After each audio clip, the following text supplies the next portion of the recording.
স্বরূপের স্বরূপ এবার প্রকাশ্যে, গ্রেফতার স্বরূপ বিশ্বাস। যে ছবি আপনাদেরকে দেখাচ্ছি, নিউ আলিপুর থানায় স্বরূপ বিশ্বাসকে নিয়ে আসা হয়। তার বিরুদ্ধে শ্লীলতাহানির অভিযোগ, তার বিরুদ্ধে তোলাবাজির অভিযোগ। থ্রেট কালচার, টলিউডের থ্রেট কালচারের নায়ক এই স্বরূপ বিশ্বাস। বিশ্বাস ব্রাদার্সের বিরুদ্ধে ভুরি ভুরি অভিযোগ।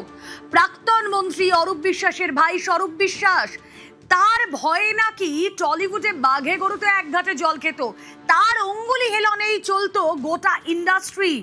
তিনি এই ইন্ডাস্ট্রিতে ব্যান কালচারের জনক। এই স্বরূপ, তার স্বরূপ এবার প্রকাশ্যে। একাধিক অভিযোগ তার বিরুদ্ধে, রয়েছে শ্লীলতাহানির অভিযোগ, রয়েছে তোলাবাজির অভিযোগ। তিনি নাকি বলতেন কাজ দেব যদি শারীরিক সম্পর্ক স্থাপন করে, তিনি বলতেন কাজ দেব যদি টাকা দাও। এই রকম একটা কালচার টলিউড ইন্ডাস্ট্রিতে তৈরি করে রেখেছিলেন Swarup Biswas. Not only in Tollywood industry, new আলিপুরের বিস্তীর্ণ অঞ্চলের মানুষ তারা আজ যেন স্বস্তির নিঃশ্বাস ফেলছেন। কেন? কারণ একের পর এক তোলাবাজি হতো সেখানে। যখনই কোনো নির্মাণ হতো সেখানে দাঁড়িয়ে তোলা পৌঁছতে হতো দাদাকে, এলাকার বসকে। এবং এই ঘটনায় শুধু স্বরূপ নন, অরূপ জড়িত, স্বরূপের স্ত্রী জুঁই জড়িত। আজ স্বরূপ বিশ্বাসকে গ্রেফতার করলো নিউ আলিপুর থানার পুলিশ। কথা বলবো, ইরণ রয় বর্মন রয়েছেন সঙ্গে। ইরণ,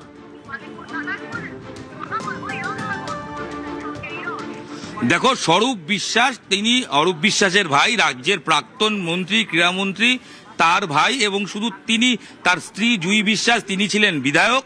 স্বরূপ বিশ্বাস কোনো কাউন্সিলর বা বিধায়ক কিছুই ছিলেন না, স্বঘোষিত নেতা ছিলেন আর অরূপ বিশ্বাসের ভাই ছিলেন। সেই অঙ্কে তিনি টলিউড এবং পাশাপাশি খেল ময়দান, কলকাতা ফুটবল ময়দান, সেটা নিয়ন্ত্রিত করতেন। তাকে একাধিক অভিযোগে গ্রেপ্তার করা হয়েছে। তার মধ্যে অস্ত্র দেখিয়ে ভয় দেখানো আছে, তোলাবাজির অভিযোগ আছে এবং শ্লীলতাহানির অভিযোগ আছে। এবং এক মেকআপ আর্টিস্ট তার বিরুদ্ধে অভিযোগ করেছে। নিউ আলিপুর থানা তাকে আজকে রাতে গ্রেপ্তার করেছে এবং তারপর ইতিমধ্যে তাকে মেডিকেল করতে নিয়ে যাওয়া হয়েছে। সৌরভ শিকদার বিধায়ক বিজেপির, তিনি এসছেন, আমি তার সঙ্গে কথা বলবো। সৌরভদা, বিধায়ক হিসেবে আপনার কাছে আমার প্রশ্ন নয়, আমার প্রশ্ন আপনার কাছে দুটি। আপনি এই অঞ্চলের বাসিন্দা, আপনি অরূপ বিশ্বাসের উত্থান, তার যাবতীয় কার্যকলাপ দেখেছেন, কোনো অভিজ্ঞতা আপনার রয়েছে? দুর্বিষহ অভিজ্ঞতা আছে। 2021-এর পরে অনেক রাত আমাকে এদের সাথে থানায় বা হাসপাতালে কাটাতে হয়েছে, যারা আজকে ক্ষোভ দেখাচ্ছে। তো তাদের তো ক্ষোভ দেখানোর একটা জায়গা রয়েছে। 2021-এর এই মে মাসের পরে যখন অনেকে ঘর ছাড়া, দোকান বন্ধ করে দেওয়া হয়েছে, ফলস কেসে অ্যারেস্ট করানো হয়েছে, তখন যেহেতু আমি এখানে কাছাকাছি থাকি, এই পাশেই থাকি আমি, তো অনেক রাত আমার এদের সাথে, আমাকে জেলা সভাপতিকে আমাদের কাটাতে হয়। কি রকম থ্রেট করতো? অনেকে বলছেন থ্রেট করতো, তোলাবাজি এবং শ্লীলতাহানির অভিযোগও করছেন। বলছেন এই মাঠে নাকি অশ্লীল কাজ হয়, যেটা সারা বছর ঘিরে রাখা হয়, এই সুরজি পুজো যে মাঠে হয়। না, দেখুন, এই অশ্লীল কাজের ব্যাপারে আমার এটা পুলিশ তদন্ত করুক, আমি এই ব্যাপারে মন্তব্য করব না। কিন্তু এলাকায় তো একটা ভয়ের বাতাবরণ ছিল। কারা করতো? এই বিশ্বাস ব্রাদার্সের টিম। এখন এই নিউ আলিপুরে যারা এই যে দেখবেন কনস্ট্রাকশন হচ্ছে, আপনি হয়তো এখন অনেকে সামনে আসবেন সাহস পেয়ে। প্রত্যেকটা বাড়ি তৈরি করতে গেলে কারুর স্বাধীনতা ছিল না যে সে নিজের মতো তৈরি করবে, সিন্ডিকেট ঠিক করে দিত, স্কোয়ার ফিটে পয়সা মাপা ছিল এখানে। সেখান থেকে শুরু করে আজকে এলাকায় বিরোধীদের কণ্ঠরোধ করার জন্যে যতভাবে করা যায়, ভয় দেখানো যায়, চমকানো যায়, ধমকানো যায়, তার কাজ চলতো। দাদা, যখন ভয় আউট হয়েছে, ভরসা ইন হয়েছে, আপনি ফুটবল ময়দানের লোক, আপনি একটি ক্লাবের সঙ্গে যুক্ত, আপনি বিধায়ক হয়েছেন, তবে ফুটবল দীর্ঘদিন। ফুটবল ময়দানে টলিউডটা আমরা অনেকেই সবাই জানি, স্বরূপ বিশ্বাস কি করতেন, টলিউডে আমরা জানি। ফুটবল ময়দানে সুরজি সংঘ ক্লাব রয়েছে, অরূপ বিশ্বাসের ক্লাব, যেটা চালাতেন স্বরূপ বিশ্বাস, আইএফএ-তে রয়েছেন। তার ক্ষমতা, সেই ক্ষমতায়ন কি করে ব্যবহার করতেন? ফুটবল ময়দানে তো আরো বড় মাফিয়া রাজ চলতো। আইএফএর প্রেসিডেন্ট কে ছিল? মমতা ব্যানার্জির দাদা, এখনো আছেন। তিনিও একটা ফুটবল ক্লাবের মালিক, এখনো আছেন এবং নিয়ম ভেঙে আছেন। তো আজকে সেখানে তো কোনো প্লেয়ারকে খেলানোর থেকে শুরু করে আজকে এই আইএফএর এগেনস্টে বেটিং এর অভিযোগ উঠেছে, ম্যাচ ফিক্সিং এর অভিযোগ উঠেছে, লালবাজার তদন্ত করেছে, কিন্তু তদন্তের ফল প্রভাবিত করা হয়েছে। কে করলো? তদন্তের ফল তখনকার কলকাতা পুলিশ করেছে। এত বড় কলকাতা লিগে যেখানে ম্যাচ ফিক্সিং এর অভিযোগ উঠেছে, বেটিং এর অভিযোগ উঠেছে, অন্যায়ভাবে বিভিন্ন সংস্থাকে বরাত দেওয়ার অভিযোগ উঠেছে, এগুলো প্রত্যেকটা তদন্ত করে দেখতে হবে। প্রভাব বিস্তার করতো স্বরূপ বিশ্বাস? না, আইএফএ তো চলতো মমতা ব্যানার্জির দাদার কথা। আর স্বরূপের ভূমিকা? স্বরূপের ভূমিকা শাসক দলের যা ভূমিকা থাকে সেরম ছিল, তার থেকে আলাদা করে কিছু ছিল না।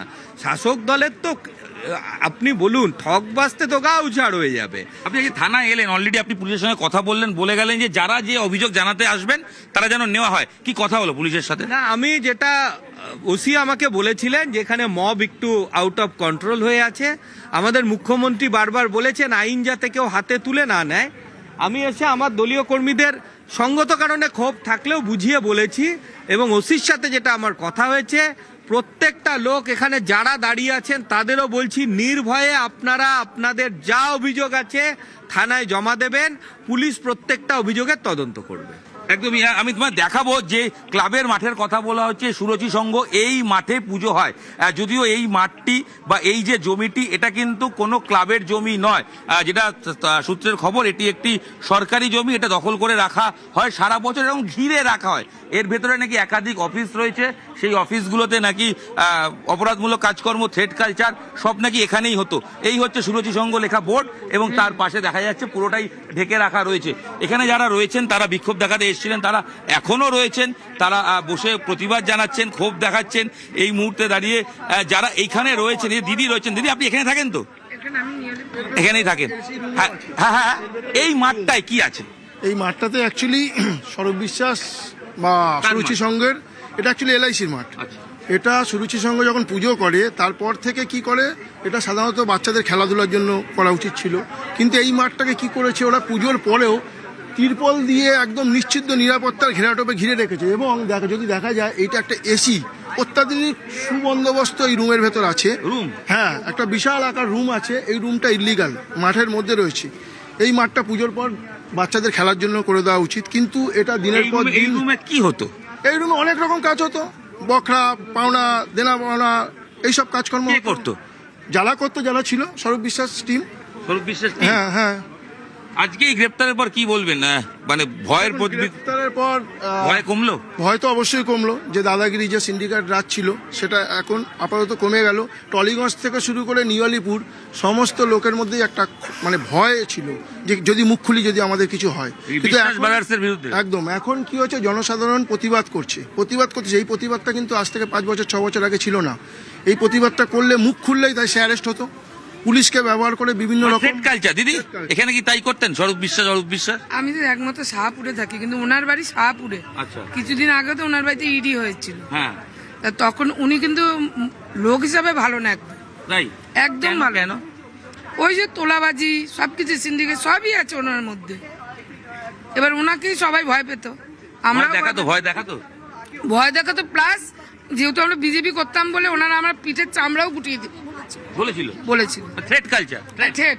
হ্যাঁ, ভয়ানক অভিযোগ যারা করছেন, এলাকাবাসী রয়েছেন। একজন একটা ভিডিও নিয়ে এসেছেন, আমি দেখাচ্ছে। এই দেখুন, হ্যাঁ, এই যে মারামারি, এইটা এই টিএমসি গুন্ডা বিজেপি করে বলে এইভাবে মারা হয়েছিল। আমি আপনাকে, এটা তো হসপিটালের ভিডিও, যখন মারা হয়েছিল এটাও দেখাচ্ছি। কে মেরেছিল? এই টিএমসির গুন্ডারা, এই স্বরূপ বিশ্বাসের ছেলেরা, যাদেরকে মান্থলি দিত স্বরূপ বিশ্বাস। আচ্ছা, মান্থলি দিয়ে স্বরূপ বিশ্বাস লোক রাখতো? হ্যাঁ হ্যাঁ হ্যাঁ। ওই ছেলেদেরকে ধরলেই বলে, ওরা ওপেন বলতো মদ খেত। তাদের নাম কি? বিশ্বনাথ মিদ্দে, সুব্রত বোস। এই দেখুন ভিডিওটা, একটু দেখুন ভিডিওটা।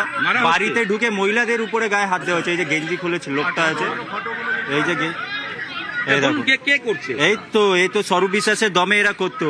তারপরে মারার পর যখন পুলিশ স্টেশনে আসতাম, দাদা এই লোকরা বিজেপি করে বলে মেরেছি, কেস নিত না। পুলিশ কেস নিত না? এই লোকরা বিজেপি করে বলে মেরেছি, ওপেন থ্রেট আমার বাবাকে, তোকে মারবো, বলবো বিজেপি করিস, কিছু হবে না তো।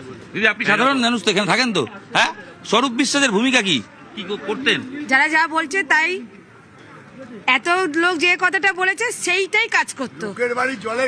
মানে ওর কাজ ছিল যে সবাইকে দমিয়ে রাখা। এই ছেলেটা, এই মেয়েটা থেকে মেয়েদের গায়ে হাত দিচ্ছে দেখুন। হ্যাঁ দাদা বলুন। লোকসভা ভোটের আগে থেকে আমি চিঠি দিয়ে যাচ্ছি কাকে? কন্টিনিউ এইখানে কাউন্সিলরের কাছে, কাউন্সিলরের অফিসে, জুই বিশ্বাসের কাছে। এই স্বরূপ বিশ্বাস তোলা পায়নি বলে আমার জলের লাইনটাকে অফ করে রেখেছে।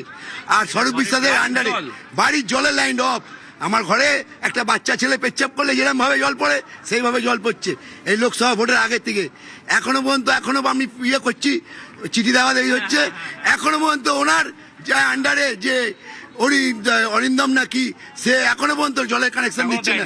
এখনো পর্যন্ত সে টাকা চাইছে যে এই মানি লাগবে, ওই মানি লাগবে, কাঠ মানি দিতে হবে, কিছু না কিছু ভয়ঙ্কর অভিযোগ, একের পর এক অভিযোগ আসছে। সবকটা ভয়ঙ্কর অভিযোগ। বলছেন জলের লাইন দেওয়া বন্ধ, বিজেপি করার অপরাধে মারধর, এলাকায় কার্য তাদেরকে একঘরে করে দেওয়া হতো, থ্রেট কালচার, ফুটবল ময়দানের কথা সৌরভ শিকদার বললেন এমএলএ। এবং আমি দেখাচ্ছি যারা রয়েছেন এই মুহূর্তে এখনো মানুষ এসছেন, তারা এসে ক্ষোভ দেখাচ্ছেন। যখন স্বরূপ বিশ্বাসকে নিয়ে যাওয়া হয় এখান থেকে, নিউ আলিপুর থানা থেকে, সেই সময় দেখা যায় তার বিরুদ্ধে চোর চোর স্লোগান উঠছে। এবং যারা এখানে উপস্থিত রয়েছেন তাদের সাথে কথা বলবো। দাদা আপনারা এখানে যখন স্বরূপ বিশ্বাসকে নিয়ে যাওয়া হচ্ছিল, চোর চোর স্লোগান দিচ্ছিলেন? হ্যাঁ, চোরকে তো চোর বলবেই। চোর খালি না, ওর বিরুদ্ধে শ্লীলতাহানির কেস আছে, ওর মানে কি নেই ওর বিরুদ্ধে সেটা বলা যাবে না। কি অভিযোগ আজকে করা হয়েছে, গ্রেপ্তার কি অভিযোগ একটু বলবেন? আজকে 307 আছে ওর বিরুদ্ধে। অ্যাটেম্প টু মার্ডার আছে, শ্লীলতাহানির কেস আছে, তোলাবাজির মামলা আছে, অপরাধ সংগঠিত করার মামলা আছে, 5টা থেকে 6টা ধারা ওর বিরুদ্ধে দেওয়া আছে।